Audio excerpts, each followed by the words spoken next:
முதுகுத்தண்டை எப்படி பலப்படுத்துறதுன்னு பார்க்கலாம். முதுகு நம்ம சாதாரணமா உட்காரும் பொழுதே நம்ம பின்னாடி தள்ளி உட்காரணும். உட்காந்துட்டு இது ஒரு முடியாத நிலைக்கு தான் இந்த பேக் ரெஸ்ட் கொடுக்கணுமே தவிர, சாதாரணமாவே இப்படி உட்காரக்கூடாது.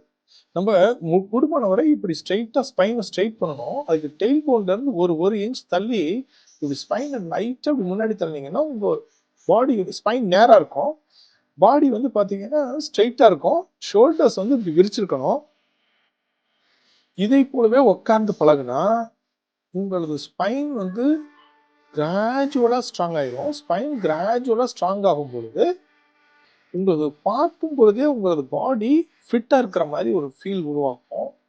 அதே சமயத்துல உங்க ஸ்பைன் ஸ்ட்ராங்கா இருக்கும் பொழுது உங்களது பிரெத் நன்றாக இருக்கும். உங்களது மூச்சு காற்று நன்றாக இருக்கும் பொழுது உடல் இயக்கம் சீராகவும் சிறப்பாகவும் இருக்கும்.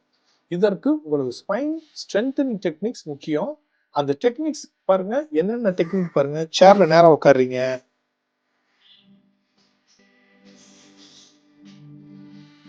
இப்படி பண்ணுங்க. அடுத்தது இந்த இப்படி சைடு ஸ்ட்ரெச்சஸ், இப்படி சைடு ஸ்ட்ரெச் பண்ணுங்க, இப்படி சைடு ஸ்ட்ரெச் பண்ணுங்க. இதெல்லாம் சேர்ல உட்காந்துட்டே செய்யலாம். நான் சொல்றது வந்து சீனியர்ஸ் தான் இல்ல, நீங்க சாதாரணமா ஆபீஸ்ல உட்கார்ந்து இருக்கிறப்ப கூட இது மாதிரி செய்யலாம். இப்படி பண்றப்போ உங்க ஸ்பைன் வந்து ஸ்ட்ராங் ஆகும். ஸ்பைன் ஸ்ட்ராங்காகவும் பத்திரமும் வைத்துக் கொள்வது உங்களது ஆரோக்கியத்திற்கு மிக முக்கியமான ஒரு விஷயம்.